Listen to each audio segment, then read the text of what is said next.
want to be a bitch that got retail theft on their background.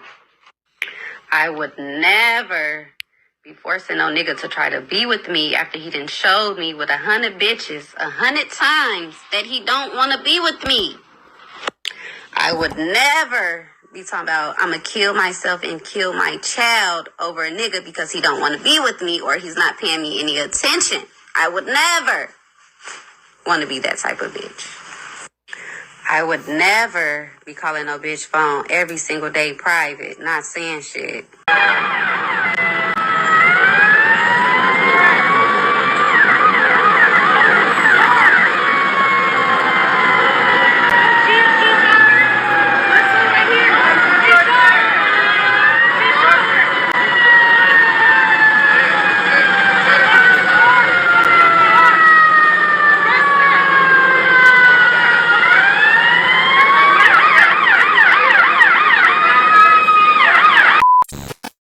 The witness, did you see the altercation from the beginning? They said, I was there, but I pulled off once I seen the woman pull the gun out. I came right back and Romeca was dead. All I can say is the way they're making the guy look is not true. He was trying to de-escalate. Also, the Mexican woman and her boyfriend were not out there when it first started. I said, okay, when did you arrive on the scene? At what point during the interaction? The witness says that they saw all of the cars on the scene that were there and that they had made the left and went back up the street. Took care of a personal matter. And within about 2 minutes, by the time the witness got back to the corner that they started at, where they initially saw the beginning of an incident, they said they saw all of them in the street. I said, did it look like a physical fight between two people, two women, or who was fighting? I did not see a physical fight at that moment. It was more him trying to get Romeca back in her car and she wouldn't go. She turned around and said something to that girl and came at her. That girl pulled the gun out. Romeca was still coming at her. When I seen the gun, I pulled off because that's how close I was. I said, I don't blame you for pulling off. The witness says, the Mexican lady is lying. I called the police. I was going to keep going, but something told me to go back because I wanted to tell them it's not like that. By the time I came back, Romeca was on the floor. There were more people outside and it wasn't even a 3-minute stretch. I don't know where all those people came from. They weren't even there before. Then the witness says, the Mexican woman says in the video that she got off the 21 bus. There is a bus stop closer there, but it's on the other corner. And I know people are saying that those two people set Romeca up, but that's not what it looked like at all. I said, that's not what you witnessed. And then I did ask about the witness that we heard in the video that was with her boyfriend or her man friend that was loud. And that witness went on to do an interview on another platform last week, I believe. So I said, there's a person who claimed that they got off the 21 bus. From your vantage point, was that possible? You also said the Spanish-speaking person might not be telling the whole truth. The witness says, I don't think so. And especially about the headlock situation. What I can make out is some licks were passed and he grabbed Romeca, but not holding her down for that woman. It was not like that at all. He grabbed her and the other woman did what she did. She shot her. They were not tag teaming her at all. I kept seeing him trying to push Romeca to get back in her car. He said, get the F back in your car. She would wiggle away from him and then charge at the other woman again. So I said, they weren't jumping her. Who appeared to be the most aggressive person on the scene? She said, Romeca. The young lady took the pistol out. Did you see her approach Romeca with a gun or was she just standing there? The witness says, she did not approach Romeca at all. She never stepped away from her car. So I said, so she was by her car. The witness says, and she did not go inside her car. The gun was on top of her car. So I said, the gun was already on top of the car. Then are you saying that she grabbed it and Romeca was coming toward her and she fired a shot? The witness says, once she upped that gun, I pulled off. Anything after that, I don't know. So then I said, so you saw her take the gun from the top of the car? The witness says, yes. I asked, was a car door open? The witness says one of their car doors were open. All the cars were parked. Both female drivers' doors were open. I said, where was Carlos when Romeca was approaching Holly? The witness says, in the middle, trying to break it up. Romeca kept breaking from him, like I said, and started running to the girl. The girl pulled the gun. He instantly went to Holly and was pushing her arm down, like putting her hands down on her forearm. So he tried to stop it. The witness says, and Romeca was still coming, and I pulled off. I got out of there. The witness says, yeah, and he grabbed her, and that's exactly how it happened. What I did witness was that man trying to de-escalate. That's the honest truth. Then I said, as for his emotions, he seemed shocked. Most of us don't know what we do in that situation. And the witness said, exactly, and he kept telling the crowd to get back. He was just standing around walking in circles, dazed. And a lot of the bystanders were really loud, and it was a lot happening. And he probably thought that they would attack Holly. And then I had to ask about the Latino or Spanish couple, or the people with the Spanish accents again. I said, from the video, I saw a man walking around and a girl that was angry or loud with a Spanish accent. Those two were the loudest and most recognizable voices in the video. And the witness says, yeah, I think they might have been a couple or they were at least together or something. The witness really went on to be regretful and lament about how they couldn't show up and do an interview because they see the online discourse that's happening and they wanted to clear it up and tell people what they saw. In the next portion of the conversation, I let the witness know that I did request the 911 tapes, and since they were one of the people that called the 911, then myself and probably other outlets would be playing the tapes. And the witness says, if that's the case, then that's fine. I just don't want to do any interviews with my voice right now. I did call the police because nobody else was trying to. If the video comes out or if you put it out, you'll hear exactly what I told the police on the phone. And if there's video around, you can see my car in the area. I was there. I asked the witness, has Chicago PD called them? And they said, yeah, the day that the lady was getting released. They wanted me to come in, and I told them, no, leave me alone. I don't want to be put in there and end up on the stand. I don't even know how you got my number. I didn't even know that once you call the police, they could get your phone number. I just didn't think that far about all of this.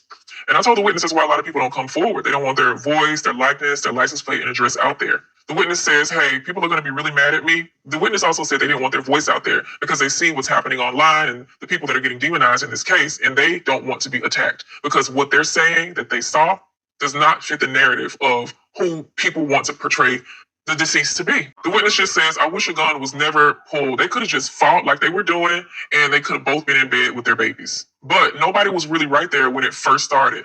And I didn't record it. I was just being nosy and looking. The witness goes on to say, if folks were there from before, then there would be video of that whole little thing before the shooting. But there's not one single video before the altercation. Not one. So then I asked, from the time you saw them getting physical until you pulled back around, how long was that? The witness says it couldn't have been any more than about 2 minutes. The witness goes on to say, I had pulled over to talk to the police. Then I was going to keep going to the grocery store like I was on my way to do. Something told me to go back because I wanted to tell them what I saw. I wish I would have said something then, but that gun, the witness voice cracks. It was so fast. Once I seen the gun, I left, honestly. I'm glad I left. I don't ever want to see somebody's life ending. Even though I seen her out there, that's still in my head. I think about that woman every single day, all of them. I wish it was another way. And the witness says, one thing that Holly did say out there was, you keep fucking with everybody about this. You keep fucking with everybody. She said that. And also, I've been seeing Carlos or somebody put up videos of Romeca being aggressive outside of Disney. And I said, yeah, I saw those. And the witness said, yeah. Is that what you saw that day, like in those videos? The witness says, I did. His body was in front of hers, and she was in her car door. Her car door was open, and she was standing up. I really couldn't hear what Carlos was saying because she was the one yapping. It's an interesting use of words. So I said, what was she saying to him? I really can't remember, but she was the one talking. I said, was she yelling or talking like you and I? More high-pitched, but not super loud with profanity. That's why I stopped my car initially. She was standing in her driver door, but he just couldn't just pull her in the car and make her sit down. She stood in it, so he couldn't push her in the car. She said something, then turned to Holly. Then Holly said something. Then Romeca turned to the side, ran around Carlos, and started going toward Holly. She went at her. The other woman literally turned around, grabbed the gun off the top of her car outside, and I pulled off. She was still going at her. While he was breaking it up, Holly said, I'm tired of you fucking with everybody about this. That's all I could make out that was said. I really can't even remember anything else after that. I just thought it was a regular fight. So I asked, so when Romeca was standing in her car door and talking, was Carlos across from her? The witness says no. He was literally at her car door trying to get her back in the car. I said, and Holly?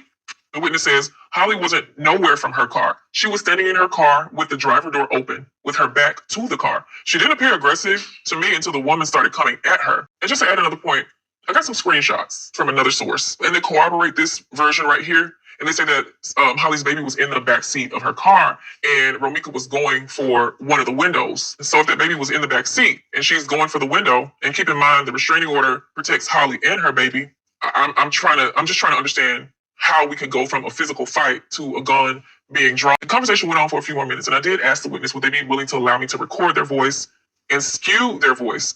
And the way we edit voices, nobody could even tell if you're male or female. But the witness declined, and I have no choice but to respect that. The witness did say, I wish there was a way I could help him, but I really don't know what else to do because I don't really see what they could charge him for. I saw him try to smack her arm down. He looked so stressed out. That man looked lost. He looked dazed.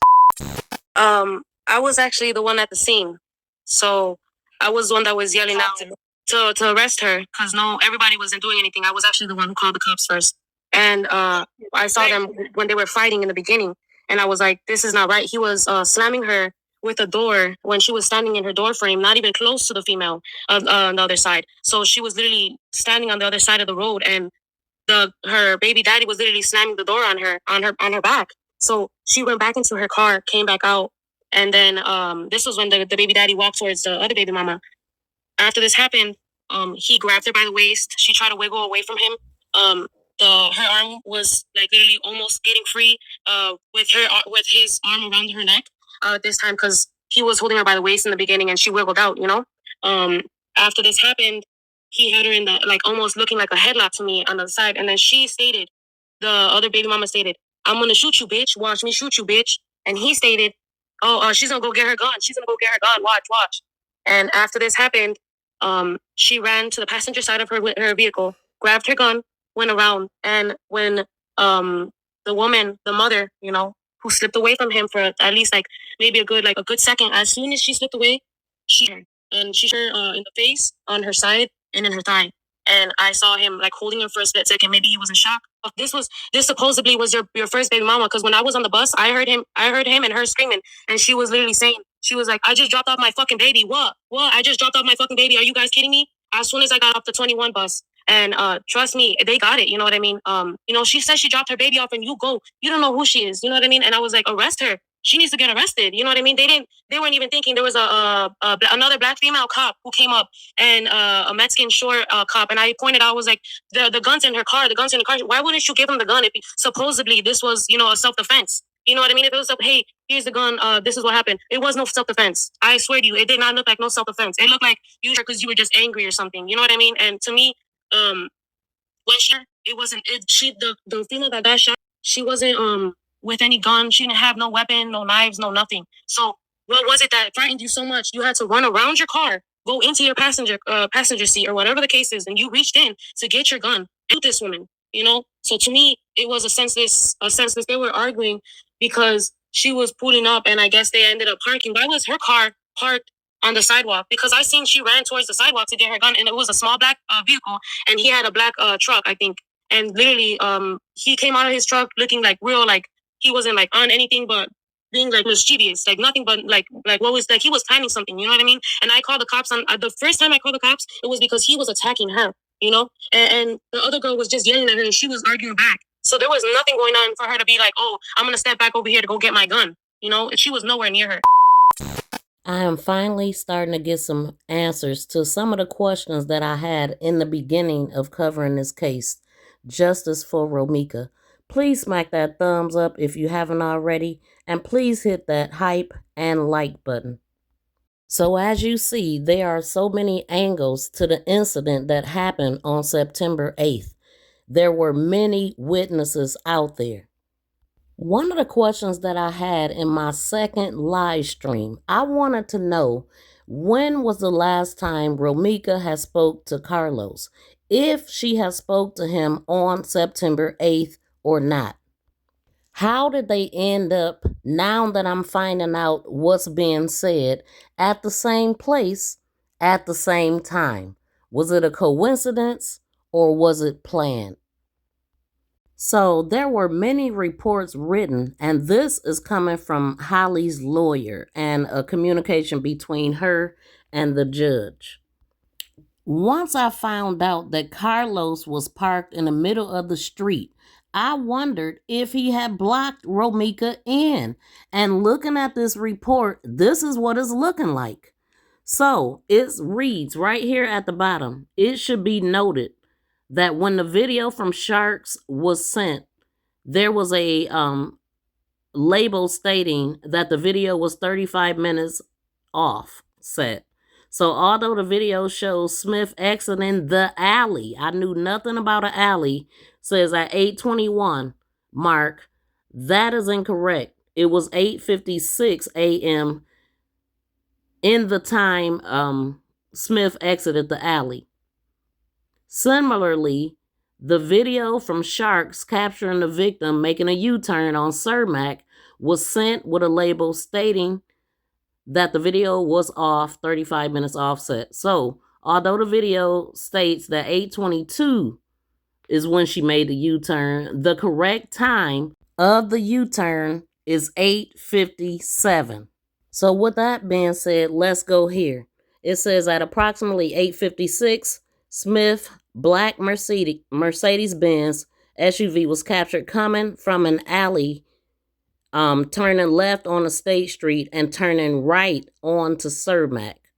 Smith's Mercedes was double parked 2 car lengths in front of Miss Johnson's vehicle facing westbound. So when one of the witnesses say that allegedly she jumped out and said, are you guys kidding? I just dropped my kid off or something like that.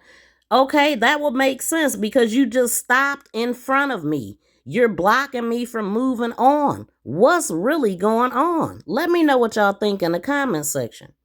So there was a correction made on Holly's lawyer's part, and they arrived at 8:57.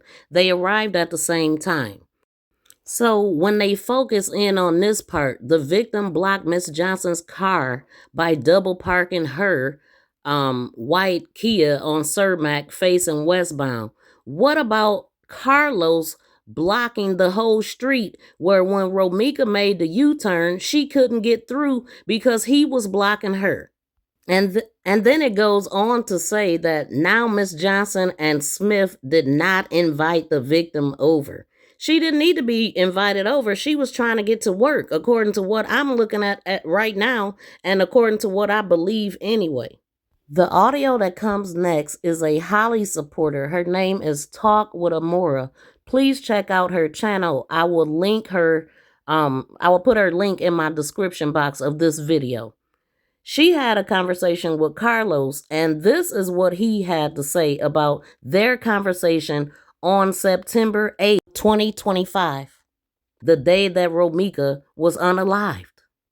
But what does that have to do with her that morning saying, I need you to take Lil Los to school?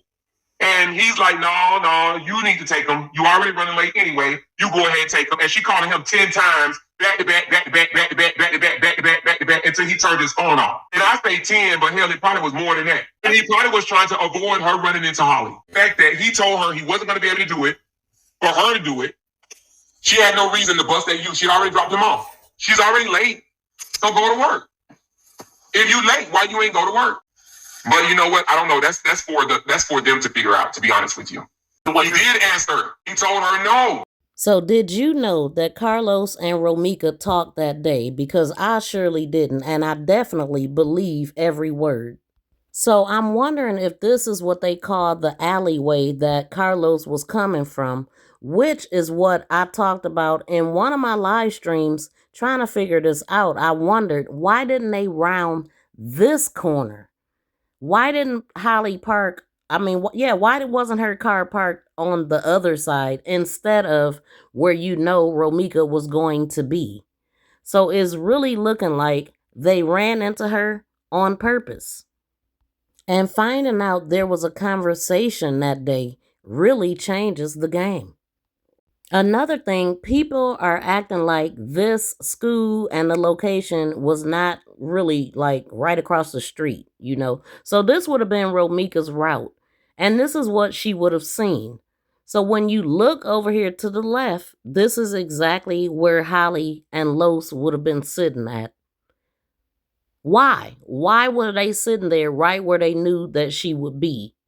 And then also finding out that they arrived at the exact same time, that also cancels out the fact that what they said about Holly exiting the vehicle and putting the baby in the back seat and all of that. She wouldn't have had time to even get out of the car.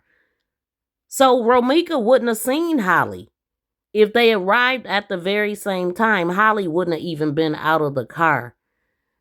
Let me know what y'all think. And shout out to Keys. He took this drive. I think this video was put out sometime in September. Check out his shorts. This is where I got that from. But yeah, and then I timed it. The video is only like 35 seconds from where they were located, from the school to where they were located. And then this would have been how she made the U-turn. So yes, just looking at this location. Now that's a post office. There are many businesses on this street. It was so many witnesses on both sides of the street. I'm praying that more witnesses come forward. I feel like this case is a slam dunk. So one of the things that I'm wondering now, what was the position of the baby? Was the baby in Holly's car or was the baby in Los's car? Initially, I believed that the baby was still in Holly's car because I remember them saying that she retrieved the gun from the floorboard of her vehicle, and that was in the paperwork. And also, I'm assuming that the information that Ari is getting is coming from her client. So you see the sharks right here. The footage came from sharks that we just spoke about. The footage that was off. And also, I seen a camera right on one of the lights. So I believe that's the POD camera. I also seen a shadow of that appeared to be a camera. That's the camera right there. So that captured something, not to mention the school and people's cell phones. That's the shadow that I'm talking about. I'm not sure what that is. It just looked like a camera to me. But y'all leave it in the comments. Let me know what y'all think about this. Because for me, this changes everything and it answers a lot of questions. So again, if you have not subscribed to my channel, please make sure you do. Please hit that like and hype button and leave it in the comments. Let's talk about it.